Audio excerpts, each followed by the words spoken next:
अयोध्या में घट गई एक ऐसी खतरनाक भूतिया घटना जिसकी कहानी आज अगर आप अंत तक सुन लेंगे ना, लिटरली बता रहा हूं, डर के मारे आपका सर तक चकरा जाएगा।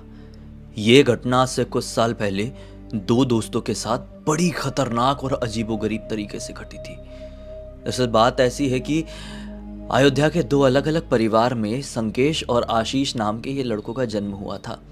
दोनों खुशहाली से अपना जीवन यापन अपने अपने परिवार में कर रहे थे। भाई अगर संकेश के परिवार की बात करें ना, तो एक तरीके से संकेश पूरा पुजारी परिवार से बिलोंग करता था। संकेश के दादाजी, पिताजी, संकेश खुद बजरंगबली और श्री राम के बहुत बड़े भक्त थे। जीवन में किसी भी तरह की कोई भी परेशानी आती तो ऐसा लगता कि सामने स्वयं श्री राम और बजरंगबली खड़े होकर हमारी परेशानियों से हमको तुरंत बाहर निकाल ले रहे हैं। लेकिन एक दिन की बात है, संकेश को उसके गांव में एक काम आता है। दरअसल उसकी मम्मी ने गांव में ना उसके कुछ दूसरे रिश्तेदार रहा करते थे, बुआ लोग रहा करती थी। तो उसकी मम्मी ने ना अयोध्या में कुछ बनाई अपने रिश्तेदारों के लिए। कुछ रहा होगा भाई। संकेश को बोली कि ये बहुत अर्जेंट है, तुझे अपनी बुआ के घर ये चीज़ पहुंचाना है। संकेश की बुआ का घर अयोध्या से लगभग 6 से 7 घंटे की दूरी पर था। एक छोटा सा गांव था। संकेश के पास खुद की कार थी। उसने सोचा कि क्यों ना मैं अगर आशीष से पूछ लूं और उसको अपने साथ लेकर जाऊं तो किसी तरह की कोई तकलीफ नहीं होगी। संकेश ने फ़ोन लगाया और आशीष से पूछा कि चल रहा है क्या भाई, मैं बुआ के घर गांव जा रहा हूं, सुबह सुबह निकलेंगे, वहां पे अपन सही समय पर पहुंच जाएंगे, वहां पे उनको देंगे, थोड़ा बहुत रुकेंगे और फिर निकल जाएंगे। तो आशीष ने बोला कि ठीक है, अगर ऐसा है कि वहां पे ज़्यादा रुकना नहीं है तो चल लेता हूँ, तू भी अकेला बोर नहीं होगा और मुझे भी ऐसा कोई काम नहीं है।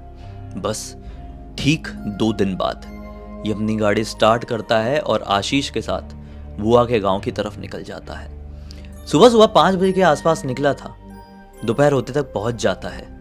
बुआ जी को दिया सामान वामान, नाश्ता पानी किए इन लोगों ने, और फिर 7 बजे के आसपास आशीष को अयोध्या से कुछ फोन आ गया। उसका भी तो अपना काम धंधा लगा हुआ था ना कि भाई लौटना पड़ेगा, अर्जेंट काम है।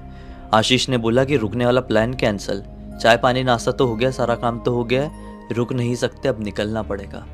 संकेश ने भी कहा कि ठीक है, कोई दिक्कत वाली बात नहीं है, ठीक है बुआ जी चलते, हम थोड़ा काम है। इन लोगों ने अपनी गाड़ी स्टार्ट किए। 7 बजे के आसपास, 7 सवा 7 बज रहे थे और बुआ जी के छोटे से गांव से अपनी 4 व्हीलर से निकल गए। 3 घंटे की जर्नी हो चुकी थी। लगभग 10:30 बज रहे थे। पता नहीं क्यों संकेश को नींद का झोंका आने लगा गाड़ी चलाते चलाते। आशीष ने नोटिस कर लिया, क्यों भाई गाड़ी चलाते चलाते सो रहा है क्या?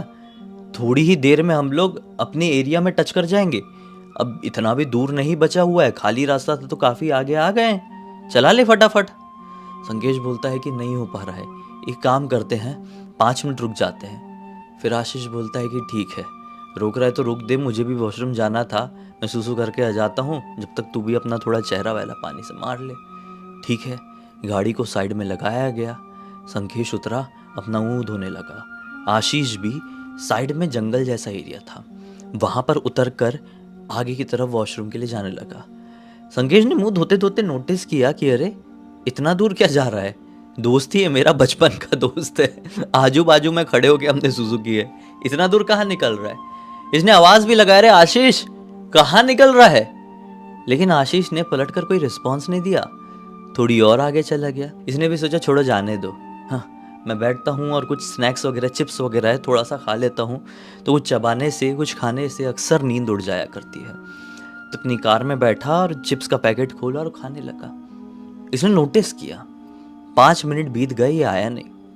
अपनी गाड़ी से उतरा और देखने लगा, कहाँ गायब हो गया और दिखाई भी नहीं दे रहा है। आवाज लगाया, आशीष कहाँ है तू, आजा भाई, इतना क्या टाइम लग रहा है, पूरा टैंकर लेके घूम रहा था क्या पेट में। लेकिन आशीष का कोई भी रिस्पॉन्स नहीं आता है। ये कुछ सेकंड रुकता है और फिर अचानक से दिमाग में आता है, अरे हो सकता है ज्यादा हल्का ही होने लगा होगा, कोई बात नहीं, आ जाएगा। मैं बैठता हूँ और अपनी कार में कोई गाना वाना लगाता हूँ। ये बैठा और कोई गाना प्ले कर दिया। अब पूरी तरह से नींद उड़ चुकी थी, लेकिन 15 मिनट भी बीत गए थे, आशीष अब तक नहीं आया। इसने अपना मोबाइल निकाला और आशीष के मोबाइल का नंबर डायल किया। The number you have dialled is currently switched off. इसको बड़ी हैरानगी हुई कि यार अभी तक तो इसका मोबाइल चालू था, गाड़ी में बैठे बैठे ये अपने मोबाइल में गेम खेल रहा था। वो दरअसल 2010 की कहानी है। उस समय अपने जो कीपैड वाले मोबाइल होते थे उसमें वो सांप वाला गेम बहुत ज़्यादा प्रचलित था, तो वही वाला वो गेम खेल रहा था। तो संकेत सोचता है कि यार अभी मैंने एक बार नज़र पड़ी थी गाड़ी चलाते चलाते, तो सांप वाला गेम खेल रहा था, अभी कैसे उसका मोबाइल स्विच ऑफ हो गया। और आज के ज़माने जैसे मोबाइल नहीं होते थे पहले, जो कीपैड वाले होते थे, इनकी बैटरी बहुत चलती थी। ये सोचने लगा और सोचा कि अब ज़्यादा ही टाइम हो गया है यार, अब मुझे आगे जाके देख के आना चाहिए, भले ही कुछ दिख जाए लेकिन ठीक है, पता तो चलेगा वो ठीक है कि नहीं है। इसने अपनी गाड़ी को लॉक किया और बढ़ चला उस तरफ जहाँ पर आशीष गया था। आवाज़ भी लगाते रहा, आशीष तू यहाँ पर है क्या, दिखाई क्यों नहीं दे रहा है, अरे हाँ हूँ, कुछ तो बोल। लेकिन ये काफ़ी आगे बढ़ गया और आशीष की कुछ भी आवाज़ नहीं आई। इसको अब थोड़ा सा डर लगने लगा क्योंकि ये इलाका पूरी तरह से सुनसान था। आवाज़ दूर दूर जाकर वापस से ही इसके कानों में टकरा जा रही थी, तो फिर आशीष को क्यों सुनाई नहीं दे रही थी। डर के मारे इसके शरीर में एक सिरहन सी दौड़ गई। ये थोड़ी आगे देखता है कि इसको एक बहुत पुराना बरगद का पेड़ दिखाई देता है। ये जो बरगद का पेड़ था, इसमें ना किसी ने बहुत सारे जैसे कि अलग अलग काले रंग के जो रिबन्स होते हैं वो बांध के रखे थे। ये देखकर पूरा शॉक्ड हो गया क्योंकि इसने जीवन में जब कभी भी ऐसे बरगद के पेड़ देखा था, इसने यही देखा था कि रिबन तो लोग शायद बांधते हैं, कोई पट्टे लोग बांध देते हैं, लेकिन वो पूजा से रिलेटेड होते हैं, लाल रंग के होते हैं, केसरी रंग के होते हैं, लेकिन ये काले रंग के रिबन्स ऐसे क्यों हैं। ये थोड़ी और आगे गया। इसने अब अपने मोबाइल का टॉर्च भी चालू करके रखा था, हाँ ऐसा नहीं है कि पूरा अंधेरे में ही चल रहा है। ये थोड़ा और आगे गया और उस पेड़ के ऊपर नजर डाला तो क्या पाया, पेड़ की ऊपर वाली डालियों की तरफ, जो पेड़ के वो जो है ना वो डाल जो होते हैं, उसमें ऊपर की तरफ मटके लटके हुए हैं। तो ये देखकर थोड़ा सा सहम गया क्योंकि क्या होता है ना कि कई बार किसी के अंतिम संस्कार के बाद उसकी अस्थियां को लेकर आया जाता है और अपने घरों से थोड़ा दूर, अपने गांव से थोड़ा दूर, शहर से थोड़ा दूर किसी पेड़ में कुछ दिनों के लिए बांध के छोड़ दिया जाता है। इसने देखा यहाँ पर ऐसी एक दो मटके नहीं बल्कि काफ़ी सारी मटकियाँ हैं। अरे यार ये पेड़ जो था ना, इस पेड़ की ऊपर वाली डाल पूरी तरह से मटकियों से भरी हुई थी। अब ये चीज़ इसके दिमाग में थोड़ा सा ट्रिगर करी। फिर अचानक से इसको ये फील हुआ कि बरगद के पेड़ के पीछे की तरफ कुछ तो हलचल हुई है। दरअसल ये बरगद का पेड़ पूरी तरह से नॉर्मल नहीं था। ये बरगद के पेड़ के नीचे चबूतरा भी बना हुआ था, जैसे कि नॉर्मल जो चबूतरे रहते ना बैठने वगैरह के लिए, वैसा बना हुआ था। और जहाँ पर ये खड़ा है बिल्कुल उसको उसकी दूसरी तरफ से, पेड़ के पीछे की तरफ से किसी कुछ हलचल समझ में आई। ये फिर से बोला, आशीष तू है क्या, देख मजाक मत कर, मुझे ये जगह सही नहीं लग रही है, हमें जल्दी से यहाँ से निकल जाना चाहिए। लेकिन पेड़ के उस तरफ से किसी का भी कोई भी रिस्पॉन्स नहीं आया। फिर क्या था, ये अपने कांपते हुए कदमों से टॉर्च की लाइट आगे की तरफ मारते हुए पेड़ के पीछे पहुंच गया। लेकिन जैसे ही पेड़ के पीछे पहुंचा, क्या पाया कि उसका दोस्त आशीष ही वहां पर है, लेकिन सही सलामत हालत में नहीं, बेहोशी की हालत में। ये तुरंत समझ गया कि शायद जब ये पेड़ के इस तरफ था और उस तरफ से कुछ होने का एहसास हो रहा था, वो कोई और नहीं था बल्कि आशीष ही था, जो अब तक शायद उस पेड़ से टिक कर बेहोश पड़ा हुआ था। लेकिन फिर वो जमीन पर गिरा। लेकिन अगले ही पल उसके दिमाग में ये भी आया, कहीं ये मर तो नहीं गया है। ये तुरंत उसके पास बढ़ा और उसके शरीर को हाथ लगाया तो शरीर पूरी तरीके से ठंडा पड़ा हुआ था। ये और भी डर गया, सांसें चल रही है कि नहीं चेक करने के लिए यहाँ पर हाथ ले गया तो ये पाया कि आशीष की सांसें चल रही है, जान में जान आई। लेकिन उसका शरीर ऐसा अकड़ा हुआ था ना, जिसे देखकर इसे तुरंत ऐसा महसूस हुआ कि शायद आशीष ने कुछ तो ऐसा देखा है जिसे देखकर ये बहुत ज़्यादा डर गया और उस डर की वजह से ही शरीर पूरा ठंडा पड़ गया, शरीर ऐसा अकड़ गया और ये बेहोश हो गया। इसने आओ सोचा ना ताओ, इसने डिसाइड किया कि मैं अपने दोस्त को अपने कंधे में लटकाता हूँ और गाड़ी की तरफ बढ़ता हूँ। जैसे इसने अपने दोस्त को अपने कंधे में लटकाया ही, अपनी गाड़ी की तरफ चलना शुरू किया ही है कि इसको दिशा भ्रम होने लगा। इसका दिमाग खराब हो गया कि मैं कहाँ से आया था यार।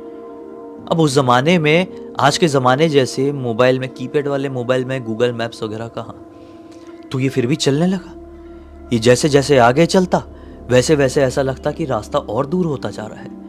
थोड़ी देर और आगे चलता तो ऐसा लगता ये घूम फिर कर उसी बरगद के पेड़ के पास आ जा रहा है। जब ये चीज 5-6 बार रिपीट हो गई तो ये लगातार हनुमान जी का मंत्र पढ़ना शुरू कर दिया और फिर चला, लेकिन फिर से वही पेड़ वापस आ गया। अब डर मानो इसको चारों तरफ से घेर लिया था। दोस्त भी बेहोश था और धीमी धीमी सांसें चल रही थी। यह हार मानने लगा और उसी पेड़ के पास अपने दोस्त को वापस से उतारा और खुद भी टिक कर बैठ गया। और इसको आखिरी चीज कुछ भी समझ में नहीं आई। यही सोचा कि अब मरूंगा तो बजरंगबली का नाम लेते हुए ही। आंख बंद करके हनुमान चालीसा का पाठ करने लगा और हनुमान चालीसा आधी ही हुई होगी, लिटरली। हे भाई, ये आवाज उसके दोस्त आशीष की नहीं थी, ये किसी बूढ़ी औरत की आवाज थी। ये तुरंत अपनी आंखें खोलता है, देखता है कि सामने एक बूढ़ी औरत खड़ी हुई है। हाथ में एक लाठी है, मुंह में दांत नहीं है, झुर्रियों से पूरा चेहरा लटका हुआ है और साथ ही साथ उस बुढ़िया की आंखें भी नहीं है। कुछ सेकंड के लिए उस बुढ़िया को देखकर ये डर गया। बुढ़िया बोलती है कि मुझे लग रहा है तू मुझे देखकर डर रहा होगा, लेकिन सच बताऊं, मैं किसी को कोई नुकसान नहीं पहुंचाऊंगी। दरअसल मैं थोड़ा आगे ही रहती हूँ। मेरा पति बहुत बीमार है और मैं अंधी बुढ़िया। मुझे और मेरे पति को बहुत भूख लगी हुई है। आज खाने का कोई इंतज़ाम नहीं हो पाया है। थोड़े नींबू मिल जाएंगे क्या? संकेश बोलता है कि नींबू? हाँ, नींबू मिल सकते हैं। दरअसल मेन रोड की तरफ मेरी कार खड़ी हुई है, उसमें मैंने ढेर सारे नींबू रखा हुआ हूँ। अगर आप बोलो तो मैं आपको नींबू कार में पहुँचने के बाद दे सकता हूँ, लेकिन क्या आप मुझे मेरी कार तक पहुँचने में मदद करेंगे? दरअसल मैं इस रास्ते में भटक गया हूँ। जंगल से बाहर निकलने का कोई भी समाधान समझ में नहीं आ रहा है। आप आगे आगे चले, मैं आपके पीछे पीछे चलूँ तो शायद मेरी मदद हो जाए। बूढ़ी औरत बोलती है कि मैं तो अंधी औरत हूँ, कुछ समझ नहीं पाऊंगी, लेकिन फिर भी जितना सूंघ सूंघ कर समझ सकती हूँ मैं तुझे सड़क की तरफ ले जाने की कोशिश करती हूँ। लेकिन हो सकता है कि रास्ते में भी मुझे भूख लगेगी, लेकिन ये चीज़ सोच लेना, मुझे ज़्यादा भूख लग जाती है तो मैं कुछ भी खा सकती हूँ, कुछ भी। और फिर ये मत सोचना कि मेरे पास दांत नहीं है। जैसी उसने ये बोली उसकी आवाज बड़ी विचित्र तरीके से डरावनी हो गई। संकेश उसको देखता ही रह गया और समझ गया ये बूढ़ी औरत एक नॉर्मल औरत तो नहीं है। कुछ भी हो, अगर उसको ललचा कर रखो तो अपना काम निकाला जा सकता है, बस घबराना नहीं है। बूढ़ी औरत आगे चलने लगी। इसने अपने दोस्त आशीष को फिर से कंधे में टांगा और बूढ़ी औरत के साथ चलने लगा। फिर बूढ़ी औरत क्या बोलती है कि देख, बहुत देर हो गया है चलते हुए, मुझे भूख लग गई है, तू मुझे कुछ खाने के लिए दे देना। संकेश बोलता है कि अभी नहीं है मेरे पास, मैंने आपको कहा ना कि मेरी गाड़ी में रखा हुआ है।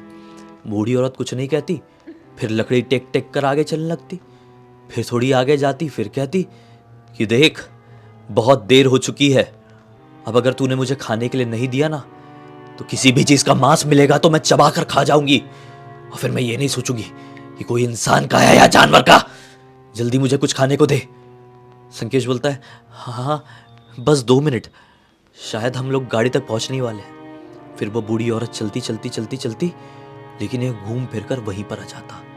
जब वापस ये घूम फिरकर 5-6 बार वहीं पर आ गया ना, अब ये बोला कि अब मेरा खेल खत्म है।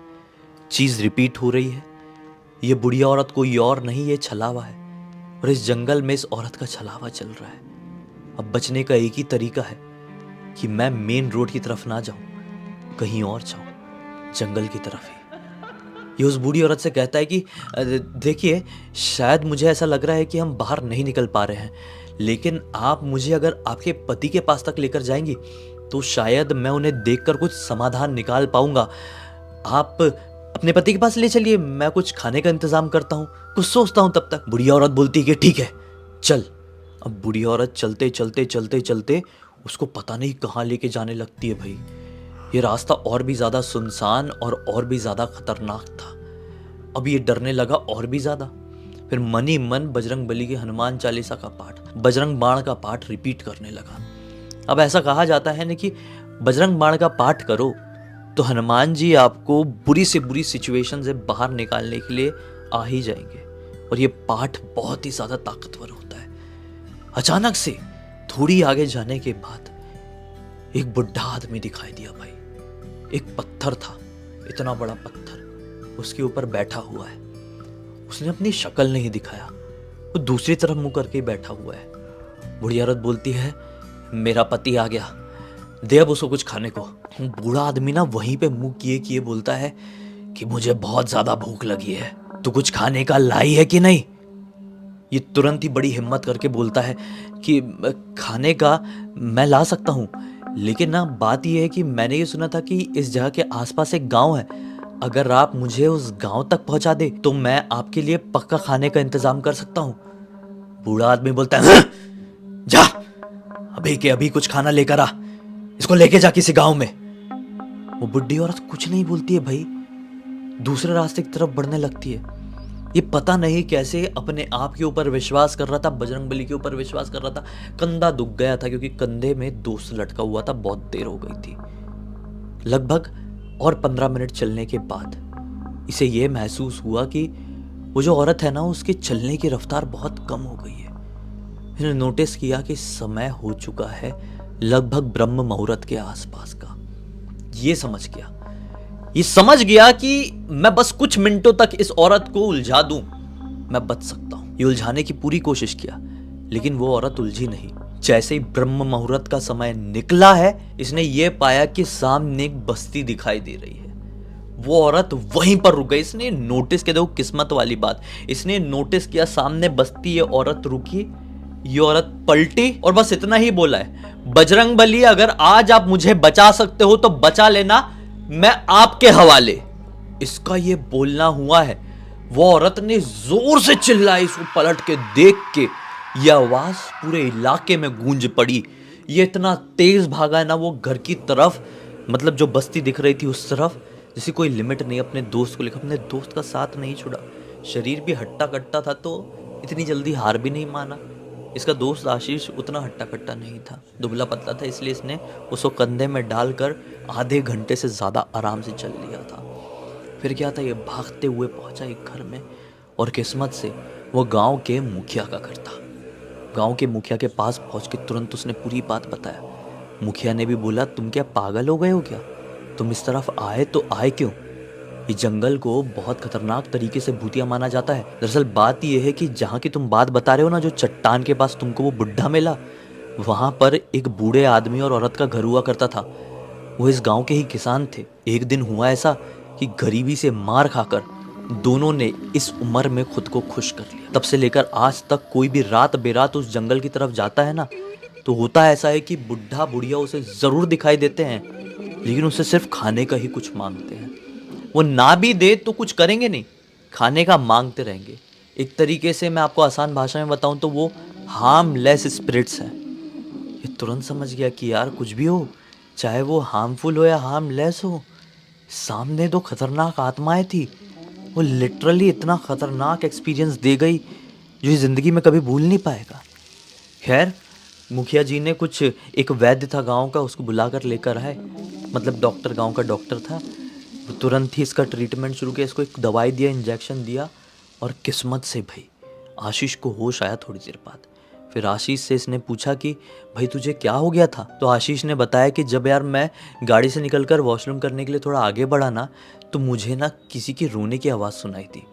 ऐसा लगा कि कोई भूख से या दर्द से रो रहा है। मैंने सोचा कौन है कौन नहीं, देख लेता हूँ। अपनी गाड़ी में तो कुछ खाने पीने का रखा ही हुआ है, एक बार देख के उसको अपनी गाड़ी तक ले आऊँगा, कुछ दे दूँगा।